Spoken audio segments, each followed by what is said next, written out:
ವಿರಾಮದ ನಂತರ ಸಂತೋಷ ಸೂತ್ರ ಕಾರ್ಯಕ್ರಮಕ್ಕೆ ಮತ್ತೊಮ್ಮೆ ಸ್ವಾಗತ ವೀಕ್ಷಕರು. ಈಗಾಗಲೇ ಹೇಳಿದ್ರಿ ಗುರುಜಿ 7 ರೀತಿಯ ಸ್ವಪ್ನಗಳಿರ್ತವೆ ಅಂತ.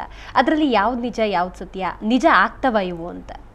ಈಗಾಗಲೇ ಹೇಳಿದ್ವಿ, ಹಿಂದೆ ನಡೆದಂಥ ಘಟನೆಗಳು ಮತ್ತೆ ಕನಸಿನಲ್ಲಿ ಕಾಣುವಂಥದ್ದು ರಿಪಿಟೇಷನ್ಸು ಅವೆಲ್ಲ ಆಗಲೇಬೇಕು ಅಂತ ಏನಿಲ್ಲ. ಈಗ ನಾವು ನೆನೆಸ್ಕೊಂಡು ಮಲಗಿರ್ತೀವಿ, ಬೆಳಗ್ಗೆಯಿಂದ ಯಾರೋ ಬಂದಿರ್ತಾರೆ, ಮಾತಾಡ್ತೀವಿ, ಯಾವುದೋ ಒಂದು ವಿಚಾರದ ಬಗ್ಗೆ ಮಾತಾಡ್ತಿರ್ತೀವಿ, ಯಾವುದೋ ಒಂದು ಎಲ್ಲೋ ಹೋಗಿದ್ದು ಗಲಾಟೆ ಆಯಿತು, ಆ ಗಲಾಟೆ ಹಿಂಗಾಯಿತು ಅಂತ ಯಾರೋ ಬಂದು ಹೇಳಿದ್ದು, ಅದು ಮಾತಾಡಿದ್ರೆ ರಾತ್ರಿನಲ್ಲಿ ಪುನಃ ಅದೇ ಕನಸು ಬೀಳ್ಬೋದು. ಅವೆಲ್ಲ ನಿಜ ಆಗುವಂಥ ಕನಸುಗಳಲ್ಲ. ಘಟನೆಗಳನ್ನು ಅವಲಂಬಿಸಿ ಆ ಮನಸ್ಸು ಮತ್ತೊಮ್ಮೆ ಅದನ್ನೇ ಪುನರಾವರ್ತನೆಯಿಂದ ನಮ್ಮನ್ನು ಸುಪ್ತಾವಸ್ಥೆಯಲ್ಲಿ ಕಾಣಿಸ್ತಕ್ಕಂಥದ್ದು.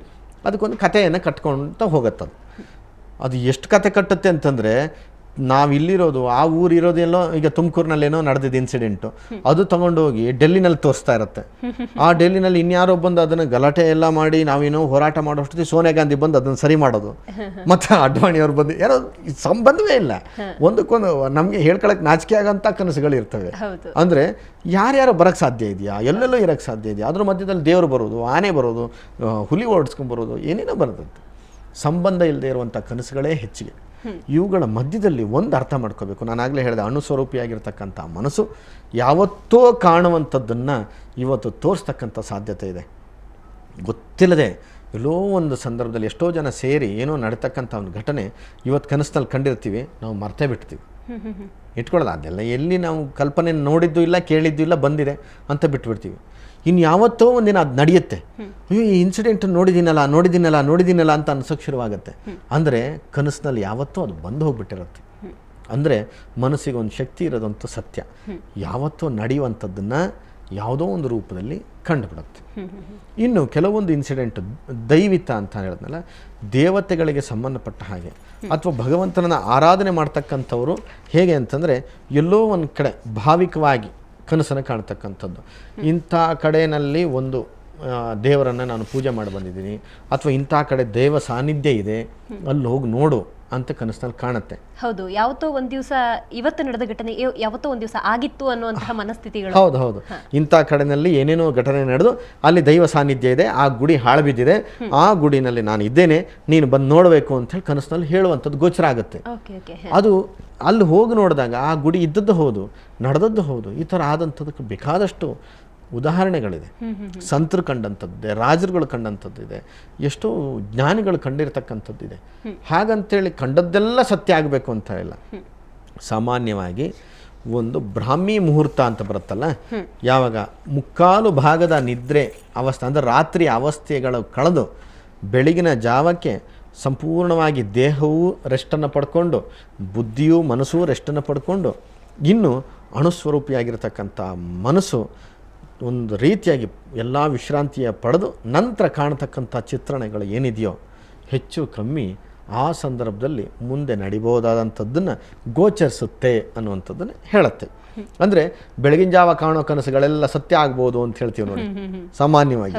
ಅಂದರೆ ಬೆಳಗಿನ ಜಾವಕ್ಕೆ ಅಷ್ಟು ಆ ಮನಸ್ಸಿಗೆ ಆ ಶಕ್ತಿ ಬಂದಿರುತ್ತೆ ಅನ್ನೋದಕ್ಕೆ.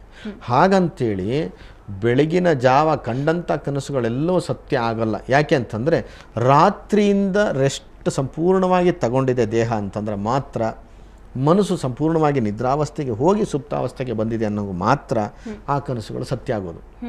ರಾತ್ರಿ 12 ಗಂಟೆಗೆ ಮಲ್ಕೊಂಡು ಬೆಳಗ್ಗೆ 9 ಗಂಟೆ 10 ಗಂಟೆಗೆ ಹೇಳುವಂಥವ್ರು ಇರ್ತಾರೆ, 12 ಗಂಟೆಗೆ ಎದ್ದೇಳುವಂಥವ್ರು ಇದ್ದಾರೆ. ಅಂಥವರಿಗೆಲ್ಲ ನಿದ್ರೆ ಶುರುವಾಗೋದೇ ಬೆಳಗಿನ ಜಾವದ ನಂತರ, 4 ಗಂಟೆ ನಂತರ. ಅವ್ರ ಕಂಡು ಕನಸೆಲ್ಲ ಸತ್ಯ ಆಗತ್ತಾ? ಸತ್ಯ ಆಗೋಕ್ಕೆ ಸಾಧ್ಯವೇ ಇಲ್ಲ. ಅವೆಲ್ಲ ಆಲೋಚನೆಗಳಷ್ಟೇ. ಯಾವತ್ತೋ ನಡೀತಕ್ಕಂಥದ್ದನ್ನು ನೀವು ಸುಮ್ಮನೆ ಆಲೋಚನೆ ಮಾಡ್ಕೊಂಡು ಮಲ್ಕೊಂಡು ಏನೇನೋ ಆಗುವಂಥದ್ದು ಅಲ್ಲ. ಆದರೆ ಇದರೊಳಗೆ ಕೆಲವೊಂದು ದುಸ್ವಪ್ನಗಳು ಇದೆ.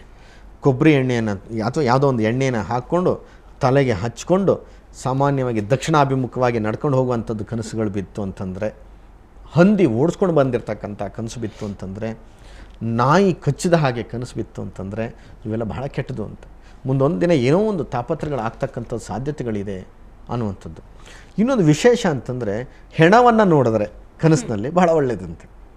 ಅಂದರೆ ಹೆಣ ನೋಡಿದ್ರೆ ಒಳ್ಳೆಯದು ಅಂತ. ಆಮೇಲೆ ಮತ್ತೆ ಯಾರೋ ಸತ್ತೋದ ಹಾಗೆ ಕನಸು ಬಿತ್ತು ಅಂತಂದರೆ ಅವರಿಗೆ ಆಯುಷ್ಯ ಜಾಸ್ತಿ ಆಗುತ್ತೆ ಅಂತ. ಈಗ ಸಾಮಾನ್ಯವಾಗಿ ನಾನು ಎಲ್ಲೋ ಕನಸಿನಲ್ಲಿ ಮೂಢನಂಬಿಕೆ ಅಲ್ವಾ? ಇಲ್ಲ, ಅದಂತಂದರೆ ನಡ್ಕೊಂಡು ಬಂದಿರತಕ್ಕಂಥ ಒಂದು ಸಂಪ್ರದಾಯ. ಅಂದರೆ ಅವ್ರಿಗೆ ಆಯುಷ್ಯ ಜಾಸ್ತಿ ಆಗಿದ್ದಕ್ಕೆ ಆಧಾರವಾಗಿ ಏನು ಪ್ರೂವ್ ಮಾಡ್ಲಿಕ್ಕೆ ಸಾಧ್ಯ ಇಲ್ಲ. ಸಾಧ್ಯ ಇಲ್ಲ. ಹಾಂ. ಯಾಕೆಂತಂದರೆ ಕನಸಿನಲ್ಲಿ ಬಂದಿದೆ ಆಯುಷ್ಯ ಜಾಸ್ತಿ ಆಗುತ್ತೆ ಅನ್ನುವಂಥದ್ದನ್ನು ಯಾಕೆ ತಂದರು ಅಂದರೆ, ಅಯ್ಯೋ ನಿನ್ನೆ ಕನಸಲ್ಲಿ ನೋಡಿದೆ ಸತ್ತು ಹೋಗ್ಬಿಟ್ಟಿದ್ದೆ ನೀನು ಅಂತಂದರೆ ಇವನು ಅರ್ಧ ಸತ್ತೇ ಹೋಗ್ಬಿಡ್ತಾನೆ. ಸತ್ಯ ಆಗುತ್ತೆ ಅಂತಾರಪ್ಪ, ನಾನು ಸತ್ತು ಹೋಗ್ಬಿಟ್ರೆ ಹೆಂಗೆ ಅಂತ. ಅದಕ್ಕೆ ಏನು ಮಾಡಿದ್ರು ಪ್ರಾಚೀನರು, ಮಾನಸಿಕವಾಗಿ ಕುತ್ಸಿತರಾಗಬಾರ್ದು. ಅದಕ್ಕೋಸ್ಕರ ಸತ್ತವರು ಅಂತ ಬಂದರೆ ನಿನಗಿನ್ನೂ ಆಯುಷ್ಯ ಜಾಸ್ತಿ ಆಯ್ತು, ಇನ್ನೂ ಧೈರ್ಯ ಇವನಿಗೆ. ಸತ್ತಿದ್ದೀನಿ ಅಂತ ಬಂದರೆ ಇನ್ನೂ ಧೈರ್ಯ. ನೋಡಿ, ಮೂಢನಂಬಿಕೆಗಳನ್ನು ಸಮೇತ ಕೆಲವೊಂದು ಬಾರಿ ಎಷ್ಟೊಂದು ಪ್ರಬುದ್ಧವಾಗಿ ಪುಷ್ಟಿ ಕೊಡಿಸಿದ್ರು ಹಿಂದಿನವರು ಅಂಥೇಳಿ ಅಲ್ವಾ. ಅಯ್ಯೋ, ಇದು ವಿಧವೆ ಆಗಿ ಇದ್ದಿದ್ದನ್ನು ಕನಸ್ಕೊಂಡ್ಬಿಟ್ಟೆ ನಾನು, ನೀನು ಹೂವನ್ನೆಲ್ಲ ಕಿತ್ತಾಕೊತಾ ಇದ್ಯಾ, ಅಳ್ತಾ ಇದ್ಯಾ ಸಿಕ್ಕಾಪಟ್ಟೆ, ಬಹಳ ತೊಂದರೆ ಆಗಿತ್ತು, ನನಗೆ ಯಾಕೆ ಹಿಂಗೆ ಕನಸು ಬಿತ್ತು ಅಂತಂದ ತಕ್ಷಣವೇ ಇವಳು ಅರ್ಧ ಹೋಗ್ಬಿಡ್ತಾಳೆ. ಅಂಥ ಸಂದರ್ಭದಲ್ಲಿ ಶಾಸ್ತ್ರ ಏನು ಹೇಳ್ತು, ಇಂಥದ್ದು ಅಳೋದು ಕನಸು ಬಿತ್ತು ಅಂತಂದರೆ ನಂತರ ಭಾಗ್ಯಗಳು ದೊರೆಯುತ್ತೆ ಅಂತ. ಅಂದರೆ ಕನಸಿನಿಂದಾಗಿ ಬಹಳಷ್ಟು ಮೂಢನಂಬಿಕೆಗಳೇ ಹೆಚ್ಚಿಗೆ ಇದ್ದರೂ ಸಮೇತ, ನಾನು ಆಗಲೇ ಹೇಳಿದ್ನಲ್ಲ, ಕೆಲವೊಂದು ಸಂದರ್ಭದಲ್ಲಿ ಮಾತ್ರ ಮನಸ್ಸು ಜಾಗೃತವಾಗಿದ್ದರೆ, ಆ ಮನಸ್ಸು ಧ್ಯಾನಾದಿ ಕರ್ಮಗಳಿಂದ ಒಂದು ಸತ್ವಗುಣವನ್ನು ಜಾಸ್ತಿ ಮಾಡಿಕೊಂಡಂಥ ವ್ಯಕ್ತಿಗಳಿಗೆ ಮಾತ್ರ ಕನಸು ಬೀಳ್ತಕ್ಕಂಥದ್ದು ಕೆಲವೊಮ್ಮೆ ಸತ್ಯವಾಗುತ್ತೆ. ಗುರುಜಿ, ಕೊನೆ ಪ್ರಶ್ನೆ, ಕನಸುಗಳು ವಯಸ್ಸಿನ ಮೇಲೆ ನಿರ್ಧಾರ ಆಗುತ್ತಾ ಅಂತ? ಹೌದು. ಯಾಕೆಂತಂದರೆ ಅವರ ಮನಸ್ಸಿನ ಒಂದು ಮೆಚುರಿಟಿ ಅಂತೀವಲ್ಲ, ಅದಕ್ಕೆ ತಕ್ಕನಾಗಿ ಕನಸುಗಳು ಬೀಳ್ತಕ್ಕಂಥದ್ದು. ಕೆಲವೊಮ್ಮೆ ಭಾಳ ಮುಗ್ಧ ಭಾವದ ಮಕ್ಕಳಲ್ಲಿ ಬೀಳ್ತಕ್ಕಂಥ ಕನಸುಗಳು ಭಾಳ ಹತ್ತಿರದಿಂದ ನಾವು ನೋಡಬೇಕಾಗತ್ತೆ. ಗಂಭೀರವಾದ ಘಟನೆಗಳು ಮಕ್ಕಳು ಕಂಡವು ಅಂತಂದರೆ ಆ ಕನಸುಗಳನ್ನು ನಾವು ಗಂಭೀರವಾಗಿ ಪರಿಗಣಿಸಬೇಕು ಅಂಥೇಳಿ. ಆಮೇಲೆ ಕಂಡಂಥ ಶುಭ ಶಕುನಗಳೆಲ್ಲವೂ ಆಗಲೇಬೇಕು ಅಂತಿಲ್ಲ. ಹಾಗೆ ನೋಡಿದ್ರೆ ಗರುಡ ನೋಡಿದ್ರೆ ಬಹಳ ಒಳ್ಳೆಯದು, ಧನಪ್ರಾಪ್ತಿ ಆಗುತ್ತೆ ಅಂಥೇಳಿ. ಎಲ್ಲಾದರೂ ಕನಸಿನಲ್ಲಿ ನೀವು ಆನೆ ಓಡಿಸ್ಕೊಂಡು ಬಂದಿದ್ದು ಕೇಳಿದ್ರೆ ಬಹಳಷ್ಟು ಒಳ್ಳೆಯದು.